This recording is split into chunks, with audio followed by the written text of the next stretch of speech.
Today we're going to learn how to add and subtract mixed numbers. Before we get started, let's just remember how to add fractions with unlike denominators. The first thing that you have to do is find a common denominator, which in the case of 3/5 and 1/6, the common denominator is 30. Then you have to rewrite to make equivalent fractions. 3/5 becomes 18/30 and 1/6 becomes 5/30. I add 18 and 5 and I get 23/30. I don't have to simplify, but always check to see if you need to simplify. Next, let's discuss adding and subtracting mixed numbers. It's much the same process. First of all, you have to find a common denominator, and in the case of 8 and 2/5 and 4 and 1/10, our common denominator is 10. Then we have to rewrite to make the fractions equivalent, and I multiplied 5 times 2 to get 10, so I multiplied 2 times 2 to get 4. 1/10 stays 1/10, and then I just simply add the fractions, 4/10 plus 1/10, and that equals 5/10, and then I add the whole numbers. 8 plus 4 is 12. The very last thing I need to do is check to see if I can simplify the fraction. And in this case I can, because 5 will go into both 5 and 10. So I'm going to divide 5 by 5 and 10 by 5, and I get 1/2. So my final answer is 12 and 1/2.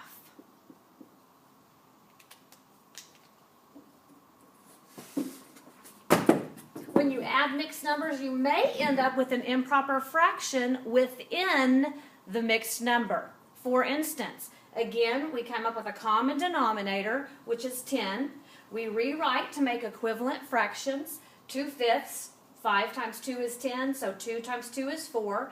And I have 7/10 plus 4/10. Well, that equals 11/10. Don't forget to add your whole numbers. 2 plus 3 is 5. But 5 and 11/10 is not in simplest form. So I have to convert this improper fraction to a mixed number.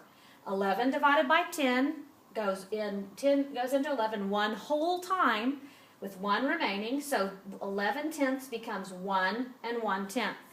Don't forget to add that to the whole number 5 and you end up with 6 and 1/10.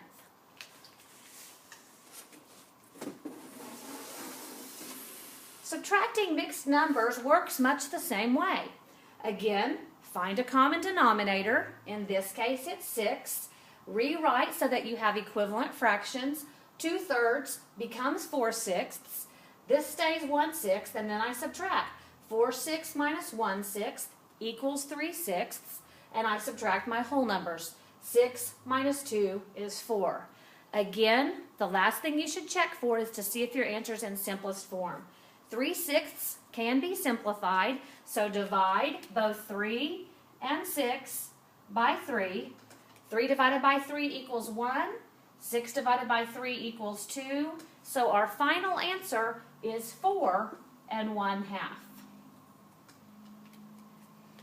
Well, remember, sometimes you have to borrow in fractions just like you have to borrow in regular subtraction.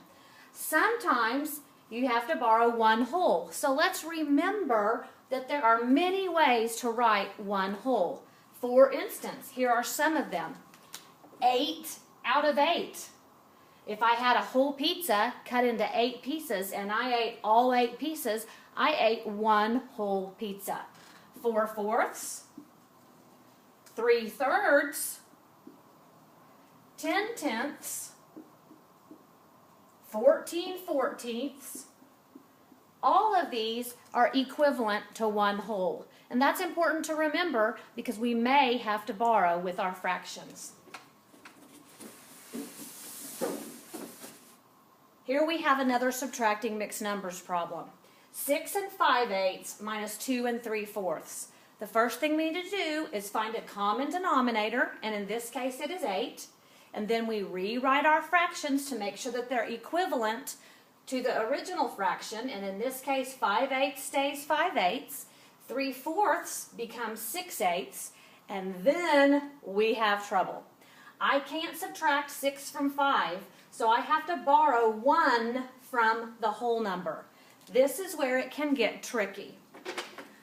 I cannot take 6 from 5, so I have to borrow 1 whole from 6. This whole number 6. 6 minus 1 is 5. I borrowed 1 whole, but I had to borrow it in the same form as the fractions I'm working with. And in this case, I'm working with eighths, so I had to borrow 1, but it looked like 8 eighths. So I have to add the 8 eighths that I borrowed to the 5 eighths that are already there. So I'm going to add the 8 eighths that I borrowed. That's the same thing as 1 whole, the one I borrowed, to the 5 eighths, and that gives me 13 eighths. And now I have 13 eighths minus 6 eighths, and I can do that. So 13 minus 6 is 7 eighths, and 5 minus 2 is 3. So be prepared. There are times when you will have to borrow when subtracting.